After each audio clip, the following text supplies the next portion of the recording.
सो बच्चों, आज जो है हम एक बहुत इम्पोर्टेंट टॉपिक स्टार्ट कर रहे हैं। ये टॉपिक कितना इम्पोर्टेंट है, आपको इसका मैं आइडिया दे देता हूँ। दिस टॉपिक तकरीबन पूरे पेपर टू में से इस टॉपिक के तकरीबन 40 से 45 मार्क्स का सवाल आता है।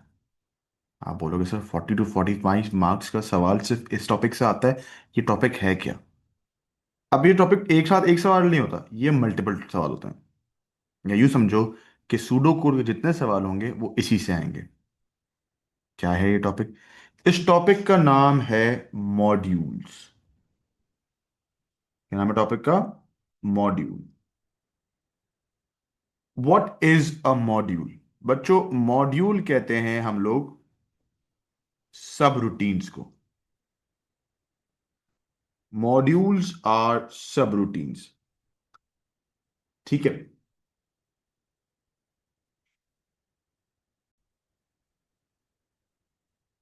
तो भाई सब रूटीन्स क्या है? देखो, सब रूटीन्स का काम क्या है। पहली चीज पहली चीज ये है कि भाई ये रीयूजेबल हैं। ठीक है। सब रूटीन्स आर रीयूजेबल, यानी कि वो रीयूजेबली अलाउ करता है। ठीक है। It reduces the complexity of a program। किसी भी प्रोग्राम की कॉम्प्लेक्सिटी को रिड्यूस करता है। ठीक है। इसके अलावा भाई ये इजी टू मैनेज हो जाते हैं। They are easy to manage. अब इजी टू मैनेज का पॉइंट क्या है कि भाई इसमें हम लोग जो है इसको डीबग भी कर सकते हैं इजीली। इसमें हम चेंजिंग कर सकते हैं इजीली। ठीक है। अब क्या हो रही कहानी, इसको उसको एलैबोरेट करते हैं। बच्चों, let us assume that I या we are writing a huge program. काफी बड़ा प्रोग्राम बना रहे हैं। तकरीबन ये पे जो सवाल, ये जो प्रोग्राम हम बना रहे हैं, दिस इज 2 पेजेस। 2 पेज या 3 पेज का एक बड़ा प्रोग्राम है। ठीक है। तो खासा बड़ा प्रोग्राम हो गया, राइट? ठीक है। Let's call this page 1। Let's call this page 2। तो हमारे पास ये मल्टीपल 2 पेजेस का एक प्रोग्राम बना रहे हैं हम लोग। तो इस पेज में मुझे एक, लेट सपोज, एक टास्क परफॉर्म करना है। I am gonna call this a task. अब ये टास्क जो है, इट वुड कंटेन, चलो, एक सिंपल सवाल। बच्चों, if I want to perform a task multiple times, मैं क्या इस्तेमाल करता हूं? If I want to perform a task multiple times, what do we do? We use a loop. शाबाश। लूप क्या करता है? लूप पॉइंट ए से शुरू करता है और पॉइंट जेड तक जाता है या बी तक जाता है, किसी भी पॉइंट तक जाता है और वापस पॉइंट ए पे आ जाता है। ये लूप है, राइट? ऐसा ही है। तो ये एक टास्क है, let's call this a task. ठीक है ना? लूप क्या करता है? इस पॉइंट से इस पॉइंट तक, यानी कि यहां से शुरू करेगा और यहीं पे वो टास्क को जितनी बार एन टाइम्स रिपीट करता रहेगा। भाई लेकिन मैं चाहता हूं कि ये टास्क, जो मैंने ये टास्क किया, ये जो एक पर्टिकुलर टास्क मैंने परफॉर्म किया, इस वाले टास्क की बात कर रहा हूं। मैं चाहता हूं ये टास्क में मल्टीपल जगह, मुझे ये टास्क मल्टीपल टाइम्स यूज करना है। मुझे ये टास्क मल्टीपल जगहों पे इस्तेमाल करना है। तो अब क्या करूंगा मैं? मेरी मजबूरी क्या है कि I would have to write the whole program again and again, यानी कि इसको मैं बार बार लिखूंगा। अब इसको लिखने में तो कोई प्रॉब्लम नहीं है, लेकिन टाइम कंज्यूम होगा। मेरे प्रोग्राम या मेरा जो पूरा प्रोग्राम है उसका साइज बढ़ जाएगा, उसकी कॉम्प्लेक्सिटी बढ़ जाएगी। जब वो प्रोग्राम एग्जीक्यूट होगा तो वो एक काम बार बार करेगा, उसमें मैनेजमेंट प्रॉब्लम्स आएंगे, राइट? ये सारे इश्यूज आएंगे। यस और no? It will be more prone to errors. तो इस मसले का हल क्या है? इस मसले का हल है कि मैं यहां पे जो मैंने टास्क जहां पहली बार लिखा है, मैं इस टास्क को एक मॉड्यूल बना दूंगा। अब मॉड्यूल बनाने के लिए बच्चों, हम इस तरह से ये राउंड ब्रैकेट इस्तेमाल करते हैं। एक छोटी सी कंफ्यूजन क्लियर कर देते हैं भाई। लेट सपोज मैंने यहाँ पे एक लिखा है नेम, मैंने वापस यहाँ से 2 बार नेम और लिख रहा हूं मैं। अब एक नेम के आगे मैंने स्क्वायर ब्रैकेट लगा दिया, और एक के आगे मैंने राउंड ब्रैकेट लगा दिया। ठीक है, क्या ये तीनों चीजें सेम है? क्या ये तीनों सेम है?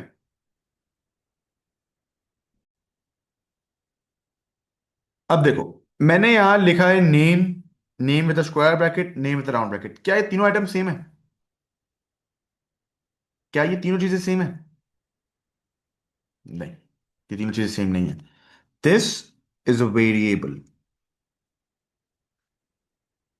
ये क्या है बच्चों? This is an array. और ये क्या हो गया? This is a module.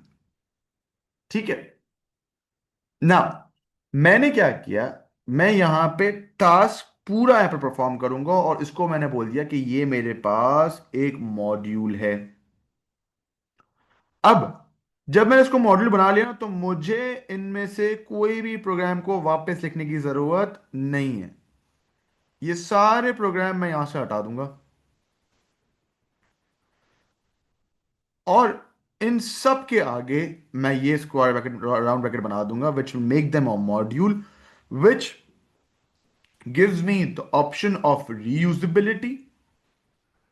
It reduces the complexity of my program, and which makes it easy to manage. यानी कि लेट सपोज मैं यहाँ पे x और y के इंक्रीमेंट करूं या कोई भी काम करूंगा, वो ऑटोमेटिकली यहां, यहां और यहां अपडेट हो जाएगा। समझ आई? मॉड्यूल क्या है, किस मॉड्यूल क्यों इस्तेमाल करते हैं, मॉड्यूल का काम क्या है? Is this clear to everyone बच्चों? तो भाई, मॉड्यूल ये तो समझ आ गया मॉड्यूल इस्तेमाल क्यों करते हैं। अब बात करते हैं भाई टाइप्स ऑफ मॉड्यूल्स की। What are the types of module?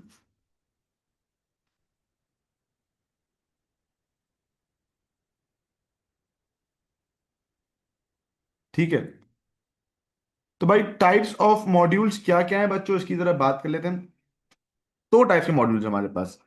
एक हमारे पास है फंक्शन,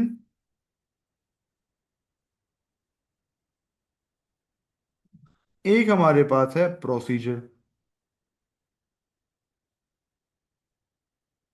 एक हमारे पास है फंक्शन, एक हमारे पास है प्रोसीजर। ठीक है, अब इन दोनों चीजों में बच्चों क्या होता है देखते हैं। Function is used to return a value.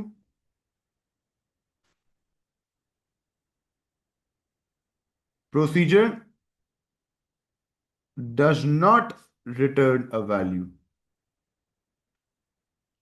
दो चीजें, प्रोसीजर और function. Function returns a value, procedure does not return a value. Is that clear बच्चों? ना,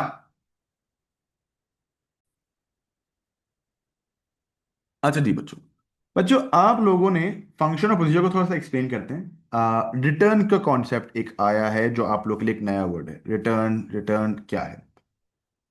मैथ्स पढ़िए। मैथ्स में आपके पास एक चैप्टर है that's called functions, that is let's say F of x, right? क्या होता है F of x? F of x is a function that produces या रिटर्न्स अ वैल्यू। तो ये वही काम यहां हम करने वाले हैं। हम एक फंक्शन बना रहे हैं जो एक वैल्यू रिटर्न करेगा। आपको एक थोड़ा सा एक बिल्ट इन एक आपको एक छोटा सा रिफ्रेशर दे देते हैं भाई, कि आपने अभी लास्ट क्लासेस में हमने बिल्ट इन फंक्शंस डिस्कस किए थे, स्ट्रिंग हैंडलिंग वाले बिल्ट इन फंक्शंस, जिसमें आपके पास एक बिल्ट इन फंक्शन था। एग्जाम्पल ले लेते हैं, लेंथ। ठीक है बच्चों, लेंथ क्या है? लेंथ ऑफ, लेट से हमने बोला भाई length of C S with साया।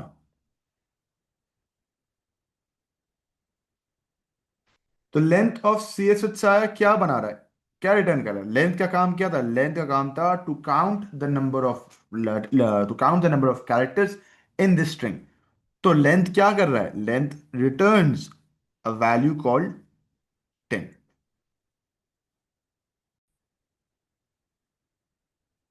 अच्छा, अब देखो यहां पे, अब एक आपके पास एग्जांपल देखो, यहां पे क्या लिखा हुआ है बच्चा?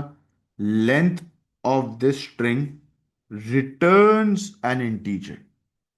मतलब ये जो लेंथ का फंक्शन है, this will return N integer value.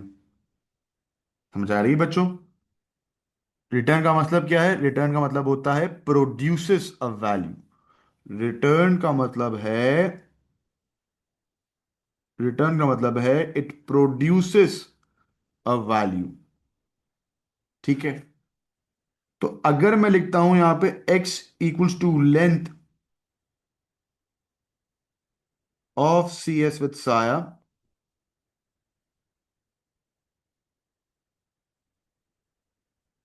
तो क्या हो रहा है कि x इस पूरे length of C S with साया के अंदर क्या प्रोड्यूस हो रहा है? 10। और ये 10 कहां जा रहा है? ये जा रहा है x में। बात समझ आई बच्चों? तो बच्चों अब क्या करना है? अब सिंपल सी एक बात डिस्कस करेंगे हम। अब बात करेंगे about a very important topic जो कि इसी के अंदर का ही है, दैट इज अ पैरामीटर। बच्चों व्हाट इज अ पैरामीटर? ठीक है। तो बच्चों पैरामीटर क्या होता है? It is a value passed to a module. एक ऐसी वैल्यू जो मॉड्यूल में पास करवाई जाती है, जो मॉड्यूल के साथ दी जाती है। तो एग्जाम्पल लेते हैं वापस से लेंथ के फंक्शन का। लेंथ एक फंक्शन है, लेंथ एक मॉड्यूल है। लेंथ क्या है बच्चों? एक मॉड्यूल है। It is a function, yes, but a function is a type of a module.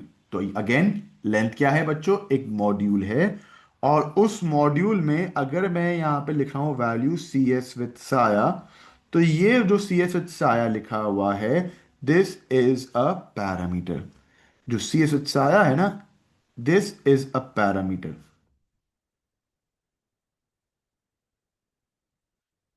आपके पास एक और एग्जांपल लेते हैं मिड के फंक्शन की। बच्चों मिड का फंक्शन क्या करता है? Return a middle term.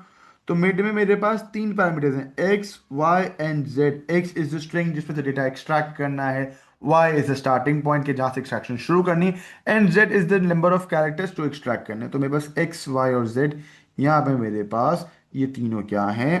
Parameters हैं। इज दैट क्लियर बच्चों? तो अब एक बहुत ही ज्यादा इंपॉर्टेंट चीज के dos and don'ts of parameters. आप पैरामीटर के साथ कुछ काम कर सकते हो और पैरामीटर के साथ कुछ काम नहीं कर सकते। ठीक है।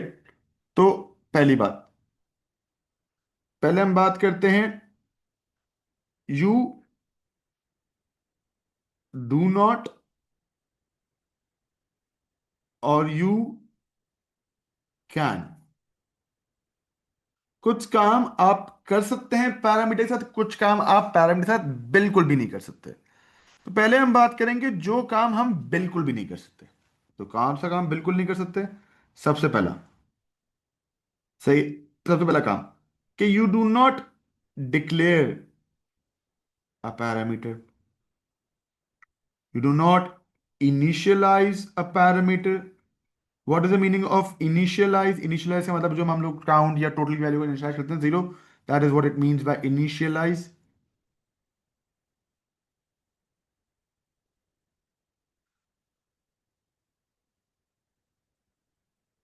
You do not assign a value to the parameter. आप पैरामीटर के वैल्यू को चेंज नहीं कर सकते अपनी मर्जी से। आप उसमें वैल्यू अपडेट नहीं कर सकते। सही है। What you can do to the parameter, you can use it for processing. आप उसके साथ कोई प्रोसेसिंग कर सकते हो, but it should not change the value. आप इसको क्या बोलते हैं, आप उसके साथ कोई कैलकुलेशन परफॉर्म कर सकते हो। You can use the parameter in a calculation. ठीक है। अब इन दो बातों का मतलब समझते हैं। बच्चों लेट सपोज मैंने बोला कि यहां पे बोल दिया कि एक्स को हम अज्यूम कर लेते हैं, भाई एक्स क्या है? मेरा एक पैरामीटर। थोड़ी देर के लिए अज्यूम करते हैं एक्स क्या है? पैरामीटर। तो I can write it like this कि z equals to X plus Y. ये सही, अलाउड है, परफेक्ट है। क्यों? इससे मेरे x की या मेरे पैरामीटर की वैल्यू चेंज नहीं हो रही। My parameter is not changing over here. I can use the parameter as a value, but I can not use it as मैं उसको चेंज नहीं कर सकता, मैं उसको अपडेट नहीं कर सकता, मैं उसको असाइन नहीं कर सकता। अगर मैं यूं लिखता हूं x equals to X plus Y, तो ये गलत हो जाएगा, क्योंकि यहां पे इस पॉइंट पे मेरे x की वैल्यू क्या हो रही है, चेंज हो रही है। My beloved x is being changed. ये हमें नहीं करना। बात समझ आ रही है? बच्चों, let us talk about function again. ठीक है, अब हम मॉड्यूल्स के अंदर जा रहे हैं। तो अब मॉड्यूल्स दो तरह के हैं, एक फंक्शन है और एक प्रोसीजर है। क्या डिफरेंस है दोनों में? पहले फंक्शन को एक्सप्लेन करेंगे, पहले फंक्शन समझेंगे properly, and then will jump to procedures. तो आज की क्लास में हम सिर्फ फंक्शंस करेंगे, बल्कि आने वाली कुछ क्लासेस हम फंक्शन प्रोसीजर्स के क्लास सवाल काफ़ी करते रहेंगे, तो which will give us an edge के कैसे करना है। फंक्शन क्या है बच्चों? It is a module. A function is a module that returns a value. A module, a function is a module that returns a value. ठीक है? It is assigned to a data structure. It is assigned to a data structure. यानी कि for example हम यहाँ बोल देते हैं कि num equals to length of cs with साया। तो यहां सी एस विथ साया एक पैरामीटर है, लेंथ एक फंक्शन या मॉड्यूल है, विच इज बीइंग कॉल्ड या which is being assigned to a variable num. तो इस नम के अंदर क्या स्टोर हो गया ऑटोमेटिकली? 10। बात समझ आई? अच्छा, फंक्शन में दो काम होते हैं। किसी भी फंक्शन में दो काम होंगे। पहला, फंक्शन इज डिफाइंड, तो function definition. The function has to be defined या properly। एंड दूसरा काम फंक्शन डेफिनेशन के बाद फंक्शन कॉलिंग होता है। तो वी लर्न कि how to call a function या how to use a function, जिसको हम असाइन करते हैं। फंक्शन कॉल करने के लिए फंक्शन को असाइन करना चाहिए किसी वेरिएबल को। इस पे हम आगे डिस्कशन करेंगे। आज हम सीखेंगे फंक्शन की डेफिनेशन को। Let's us define the definition of a function. तो उसके एक सिंपल सा सिंटेक्स फॉलो करते हैं। अब क्योंकि ये एक फंक्शन है, तो हम ढिंडोरा पीट के बताएंगे कि ये फंक्शन है। हम मॉड्यूल नहीं लिखेंगे, हम स्पेसिफाई करेंगे क्योंकि फंक्शन है। There are two types of modules, it can be either a procedure और अ फंक्शन। तो हमें बताना पड़ता है सवाल के अंदर ये फंक्शन है, प्रोसीजर है। तो फंक्शन, उसके आगे उसका आइडेंटिफायर, आइडेंटिफायर बोले तो नाम of the function, name of the function. और फिर आ जाते हैं parameter.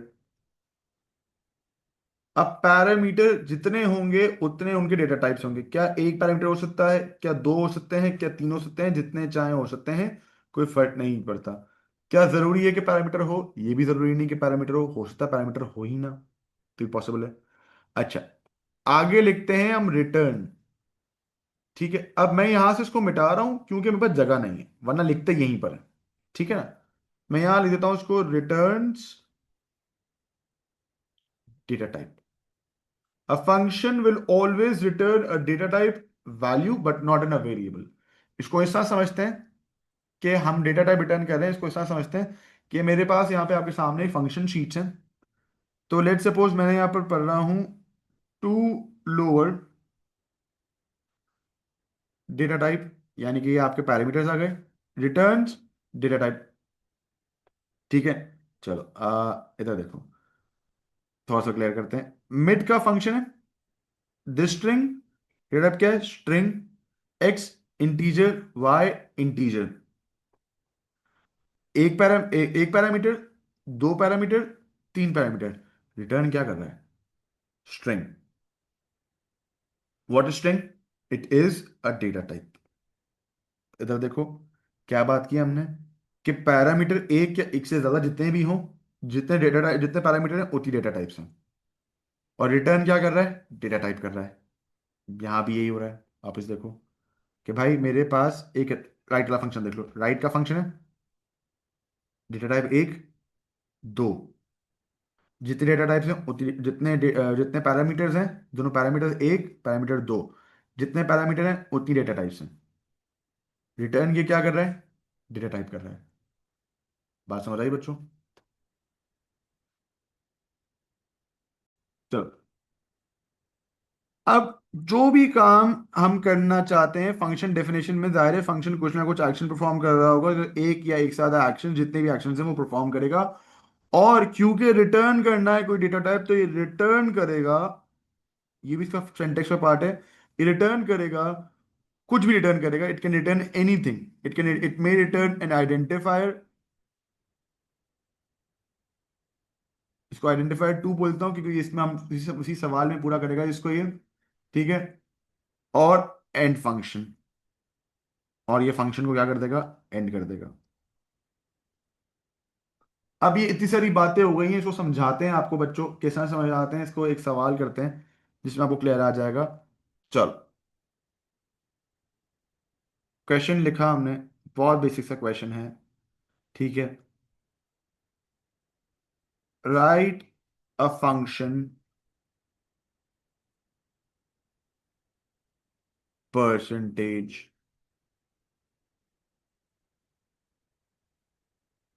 which takes obtain and total as parameter and returns the percentage of a student।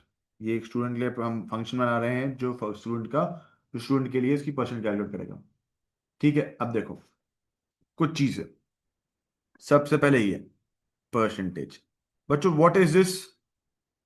बच्चों व्हाट इज दिस?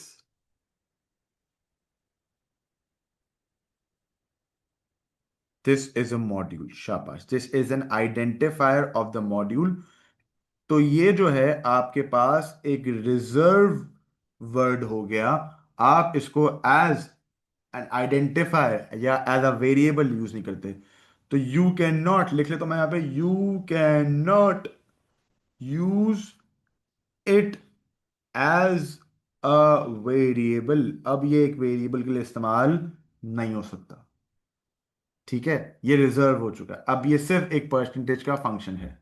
अब मैं इसको एज अ वेरिएबल इस्तेमाल नहीं कर सकता। अब इधर आ जाओ। What is obtain and total? What are obtain and total? These are parameters. These are parameters. और पैरामीटर्स के साथ क्या नहीं करना? You do not declare, initialize, assign, change और अपडेट पैरामीटर्स। समझ आई?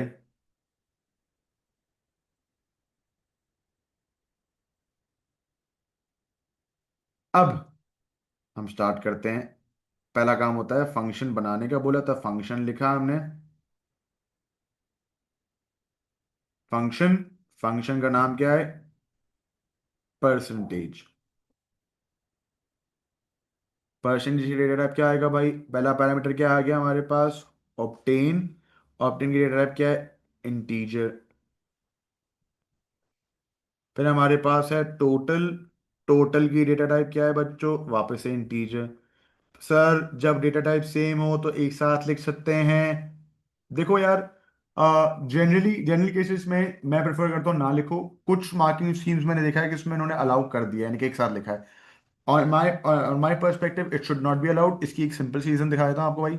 ये देख लो। यहाँ पे आपके पास मिड वाला फंक्शन देख लो। मिड में मेरे पास एक डेटा टाइप क्या है? स्ट्रिंग है। एक्स की डेटा टाइप क्या है? इंटीजर। वाई डेटा टाइप क्या है? इंटीजर। दोनों अलग अलग लिखे गए हैं इस फंक्शन शीट में। तो जो इन्होंने अगर फंक्शन शीट में कोई गड़बड़ नहीं, क्योंकि ये ऑफिशियल है। ठीक है। Marking scheme sometimes are not official, तो इसलिए इनको इसको हम नहीं करते। तो मैं चाहूंगा कि आप लोग, मैं चाहता हूं कि मेरे स्टूडेंट सिर्फ आम सा CSSI की जो आर्मी है वो अलग अलग लिखे।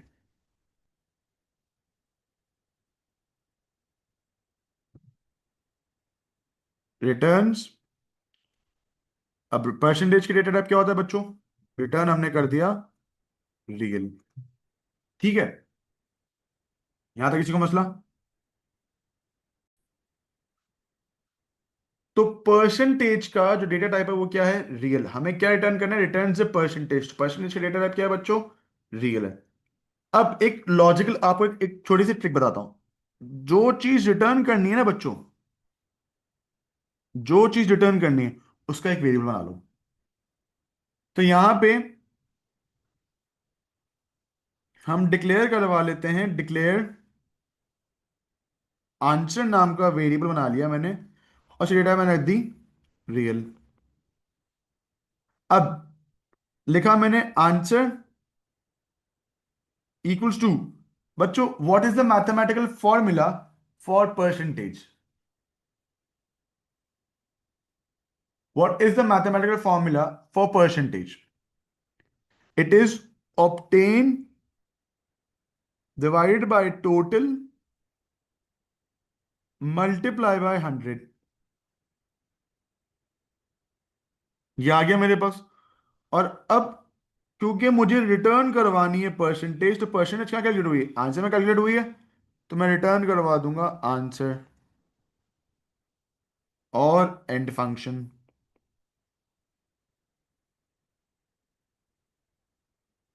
क्लियर है बच्चों? एक चीज और खास ख्याल, कि फंक्शन और एंड फंक्शन के बीच में कुछ नहीं होना चाहिए। यानी कि आप इसके इस जगह पे कुछ भी नहीं करोगे, ये एम्प्टी रहना चाहिए। सही ना? क्यों? उसका इंटेंडेशन और सिंटैक्स का फर्क हो जाता है, सिंटैक्स की वजह से।